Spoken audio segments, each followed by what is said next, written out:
안녕하세요. 여러분의 건강한 100세 인생 도우미 100세 비서입니다. 물 마시기는 누구에게나 건강한 몸을 위해 좋은 습관으로 알려져 있죠. 물 마시기는 우리 몸에 들어온 노폐물과 독소를 배출하고 체온 조절, 관절 움직임, 소화력 및 건강한 피부 유지 등등 많은 부분에서 우리 몸의 건강을 위하여 큰 역할을 하기 때문에 반드시 필요한 좋은 습관입니다. 그런데 물을 마시는 것이 몸에 해로울 수 있다니 이건 들어본 적이 거의 없으실 겁니다. 오늘 영상을 시청하시면 물을 적게 마시는 것보다 왜 물을 과하게 마시는 것이 더 위험한지를 아시게 되고, 그래도 물을 많이 마시고 싶다고 하시면 오늘 영상의 핵심인 바로 이것과 함께 섭취를 하셔야 하는 이유와 방법들을 아시게 되어서 더욱더 건강한 몸을 유지할 수 있는 비결을 얻게 되실 겁니다. 끝까지 영상 시청하시고 굵고 긴 인생을 향해 나아가시길 바라겠습니다. 물 마시기 캠페인은 2리터의 물을 하루 동안 적절히 나누어서 마시는 것인데요. 우선 물 마시기에 대한 오해가 왜 생겼는지부터 알아보겠습니다. 70kg 성인의 1일 물 권장 섭취량은 2리터가 맞습니다. 하루 동안 200ml, 그러니까 종이컵 한 컵으로 가득 되는 양의 물을 10번으로 나누어 마셔주는 것이 건강한 물 마시기 캠페인의 핵심입니다. 그런데 최근 연구에서는 물을 하루 2리터씩 섭취하는 것이 오히려 몸에 좋지 않다는 발표를 하고 있습니다. 연구 결과의 결론을 들어보면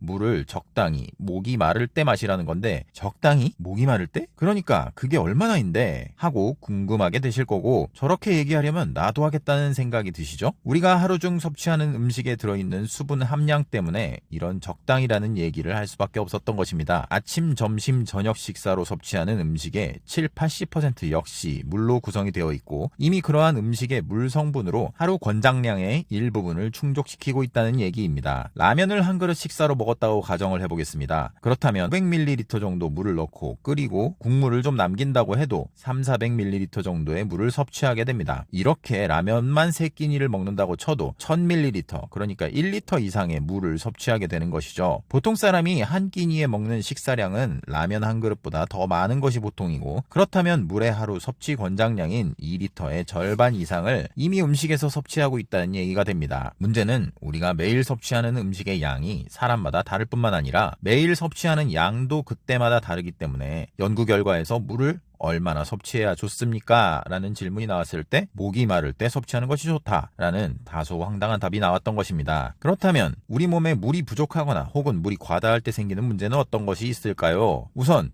물이 부족한 경우에는 널리 알려진 바와 같이 탈수 증상이 나타나게 됩니다. 어지럼증이나 두통, 입안이 마르는 구강건조증, 피부가 푸석하며 탄력이 감소되고, 만성 탈수증으로 이어지면 요로 감염이나 신장 결석과 같은 병으로 진행이 될 수 있습니다. 그런데 우리는 물이 과다할 때 생기는 문제에 대해서는 너무 둔감해 왔습니다. 사실 물이 과다할 때 생기는 문제들이 훨씬 심각한 질병을 일으키는데도 말이죠. 체내에 너무 많은 수분이 들어가서 지속되면 체내의 나트륨 농도가 지나치게 낮아지면서 저나트륨 혈증이 생깁니다. 이 저나트륨 혈증이 지속되면 구토, 설사, 갑상선 기능 저하증이 올 수 있고, 나트륨 수치 저하로 인해 심장의 신호가 약해지고 심장 능력이 저하되는 심부전 뿐만 아니라 간경화 및 호르몬 이상이 올 수 있고, 이러한 상태가 지속될 경우에는 혼돈이나 발작, 혼수 상태에 이르러 드물긴 하지만 생명을 위협할 수도 있습니다. 특히 물을 많이 드시면서 음식을 싱겁게 드시고 채식 위주를 하시는 분들이 더욱더 위험하다고 하실 수 있습니다. 저염식을 실천하시는데 항상 몸에 활력이 없거나 두통이 자주 찾아오시지 않으십니까? 나트륨 부족으로 인해 심장 기능이 약해져서 몸에 혈액을 충분히 공급하지 못하는데 그 원인이 있었던 것입니다. 물이 부족할 때보다 물이 과다할 때 훨씬 더 심각한 질병들을 초래할 수 있다는 사실이 놀랍지 않으십니까? 그럼에도 불구하고 우리 몸의 7-80%를 구성하는 이 물을 우리는 포기할 수 없습니다. 그래서 오늘은 물을 많이 드시면서도 저나트륨 혈증으로 인한 각종 질병을 완벽히 피할 수 있는 방법을 알려드리도록 하겠습니다. 그 비결은 바로 소금입니다. 물을 많이 드실 때마다 소금을 함께 섭취하시게 되면 이러한 염려를 말끔하게 씻어내실 수 있습니다. 사실 이 소금한테는 조금 억울한 사연이 있습니다. 대한민국이 눈부신 경제 성장을 하면서 식사의 질이 높아질 뿐만 아니라 식사량이 많아지면서 특히 고혈압과 심혈관계의 질환을 겪는 인구가 늘어나게 되고, 그 원인을 이 나트륨의 과도한 섭취로 몰아가게 되었고, 나트륨 섭취를 제한해야 혈압 수치를 더 잘 조절할 수 있고 고혈압을 비롯한 심혈관계 질환의 위험을 줄일 수 있다는 연구 결과들을 많이 배출해내면서 가공식품에 대한 나트륨 함량 의무 표기제를 비롯하여 나트륨이 몸에 좋지 않다는 이미지를 만들어내는 수많은 캠페인들이 일어나기 시작했습니다. 그런데 이 나트륨은 인체의 적절한 기능을 유지하는 데 필수 역할을 하는 미네랄입니다. 나트륨은 특히 신경 자극을 생성하고 전달하는 데 관여하기 때문에 우리 뇌에 활발한 활동을 하게 한 뿐만 아니라 근육 수축 및 조정에 아주 필수적인 역할을 합니다. 나트륨은 건강한 범위 내 섭취에서는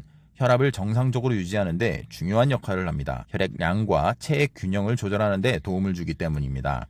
또한 나트륨은 삼투압 기능을 이용해서 소화기관에서 각종 영양소를 세포막을 통해 흡수할 수 있도록 하고 소화를 촉진시키는 데 큰 역할을 합니다. 나트륨의 과도한 섭취는 물론 문제가 될 수 있겠지만 이런 것을 염려해서 나트륨을 너무 적게 섭취하는 것이 오히려 더 큰 문제를 일으키고 있는 것이죠. 이렇게 우리 몸에 필수적인 것이 바로 나트륨이고 나트륨 섭취의 90% 이상을 차지하는 가장 큰 역할을 하는 음식이 바로 소금입니다. 소금의 어원인 라틴어는 살라리움으로 현대에 쓰이는 용어인 샐러리 즉 월급입니다. 고대에도 소금은 매우 귀중했기 때문에 옛 로마의 군인에게 제공되는 소금의 허용량을 말하는 용어였습니다. 이 밖에도 아프리카에는 금, 상아, 노예와 같은 중요한 상품과 함께 소금을 교환했던 소금길이 있었고 17세기 에티오피아 제국에서는 소금 광산의 통제권을 놓고 소금 전쟁이 벌어지기도 했습니다. 그렇다면 이렇게 우리 몸에 중요한 소금을 우리는 어떻게 먹는 것이 좋을까요? 먼저 시중에 판매되는 소금의 종류들을 알아보겠습니다. 우리나라에서 가장 많이 생산되는 소금은 정제염인데요. 정제염은 바닷물을 전기분해해서 바닷물 속에 있는 각종 이물질들을 제거한 소금입니다.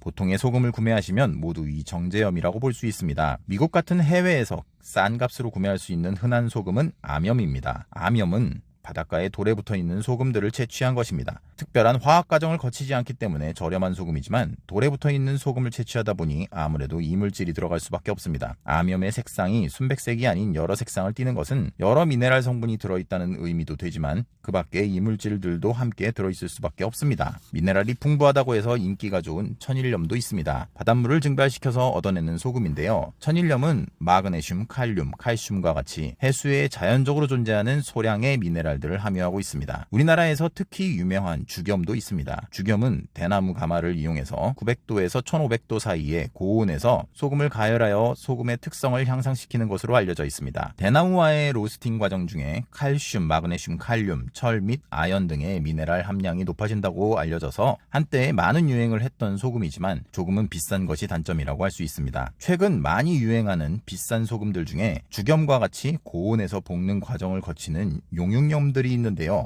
이 용융염을 고르실 때 주의할 점이 있습니다. 바닷물이 미세 플라스틱 등으로 많은 오염이 되면서 소금을 고온으로 볶을 때 미세 플라스틱으로부터 발암 물질인 다이옥신이 방출되면서 소금에 그대로 녹아버릴 수 있는 점을 주의하셔야 합니다. 플라스틱으로부터 다이옥신이 방출되는 온도가 300에서 600도 사이의 온도입니다. 소금을 굽는 온도를 낮추는 것이 생산 과정에서 비용을 절감하기 때문에 일부 업체에서 이렇게 낮은 온도로 소금을 굽게 되는데요. 용융염을 구매하실 때 제조 과정에서 몇 도의 온도로 구웠는지를 표기하게 되어 있기 때문에 최소한 800도나 1000도 이상의 온도에서 구워진 소금을 구매하셔야겠습니다. 여기서 주의하실 점이 또 한 가지 있습니다. 가정에서 구운 소금이 좋다고 소금을 볶으시는 분들이 계시는데 절대 가정에서는 소금을 볶으셔서는 안 됩니다. 앞서 말씀드린 것처럼 구운 소금은 아주 높은 온도에서 다른 성분들과 함께 소금의 미네랄 함량을 높이기 위한 작업을 하는 것입니다. 그런데 집에서 후라이팬 혹은 가마솥에 소금을 굽게 되시면 높은 온도로 올릴 수가 없기 때문에 발암 물질을 그대로 발생시킵니다. 구우면서 연기를 맡아보신 분들은 그 매쾌함에 놀라신 적이 다들 있으실 겁니다. 아주 좋지 않은 성분의 연기들이니 절대로 집에서는 소금을 굽지 마시길 바랍니다. 이제 여러분들께 소금의 종류도 알려드렸고 소금의 종류별 특성이나 주의사항에 대해서도 알려드렸으니 오늘의 가장 중요한 핵심 내용인 물을 많이 마시면서도 저나트륨 혈증이 오지 않도록 하는 소금과 함께 먹는 방법을 알려드리도록 하겠습니다. 우선 소금은 바다에서 나기 때문에 100% 소금 성분만 존재할 수가 없습니다. 소금에는 우리 몸에 좋은 미네랄 성분뿐만 아니라 원하지 않는 이물질이 소량이건 다량이건 포함될 수밖에 없는데요. 이 이물질을 쉽고 간단하게 거르는 방법이 있습니다. 우리가 국이나 찌개를 끓일 때 간을 맞추면서 나중에 소금을 넣게 되는데요. 간장이나 된장, 고추장을 넣지 않고 끓일 때에는 소금을 미리 요리할 만큼의 물에 넣어서 간을 맞춥니다. 그렇게 소금을 물에 녹여두고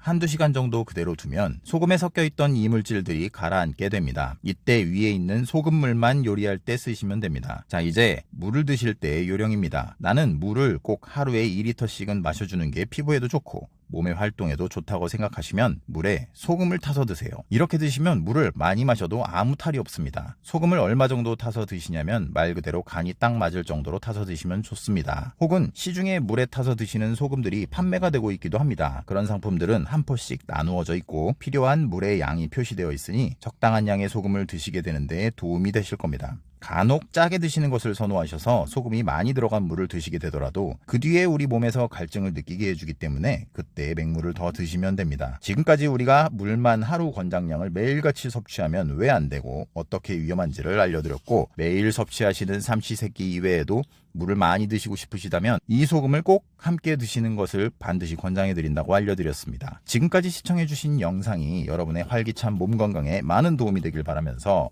구독과 좋아요를 남겨주시면 여러분의 백세 건강에 더욱더 도움을 드리기 위해 노력하는 비서가 되어드리겠습니다. 감사합니다.